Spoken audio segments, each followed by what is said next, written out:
question. Nice to meet you. As what I emailed you, some of our customers complained that the coffee we served not hot enough during last month. This is a disaster for our coffee shop, so I want to figure out this problem as soon as possible and prevent such problems happening in the future. So, is there any method? Yes, we can use control charts. Okay, as you mentioned in the email, I collect the data in last 15 days, and in each day I randomly pick 5 samples and I write down their temperatures. Here is our data. Thank you. We've taken your data and we've put it into control charts. Control charts monitor a metric over time to make sure that it remains stable. There are R charts and X bar charts. This is an R chart. The R chart measures variance in the data that we have, which in our case is the variance in cup-to-cup coffee temperature. You want to make sure that you always read the R chart before the X bar chart to make sure that the data variance is stable. There are 4 main features of R charts. The lower control line, which is 0, which is there's no variance, which will not happen in the real world because all processes have variance. There's the center line, which is the average of our variances, and the upper control limit, which is the maximum variance that we will tolerate. If we go outside of that, then it becomes out of control.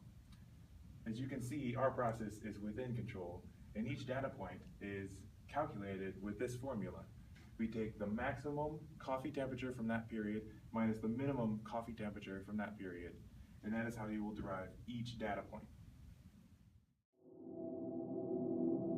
For X bar chart, we monitor the average coffee temperature instead. We use this formula to calculate each data point in this chart. In our case, it represents the average coffee temperature in that day. Our company has done a lot of researches and finally figured out the coffee temperature between 77 Celsius degree and 83 Celsius degree can provide our customer a best coffee experience.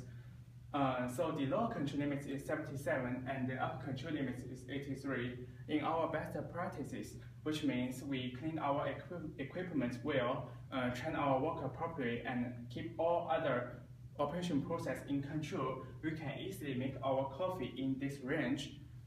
Go back to our situation. During the first 8 days, it seems we did a really good job on controlling the coffee temperature. But after the 9th day until the 15th day, it seems it goes below the lower control limits, which means there must be something wrong in our daily operations.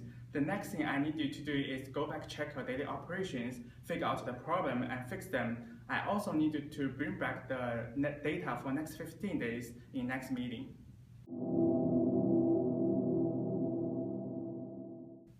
After we went back last time, we checked our operation process and we found one of our co-workers did not brew the milk long enough.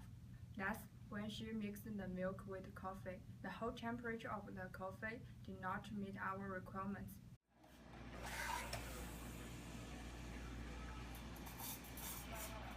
Now I have retrained her. I think the problem now is fixed. And I collect data again in the same way as I did before. Here is our data after we fixing the problem.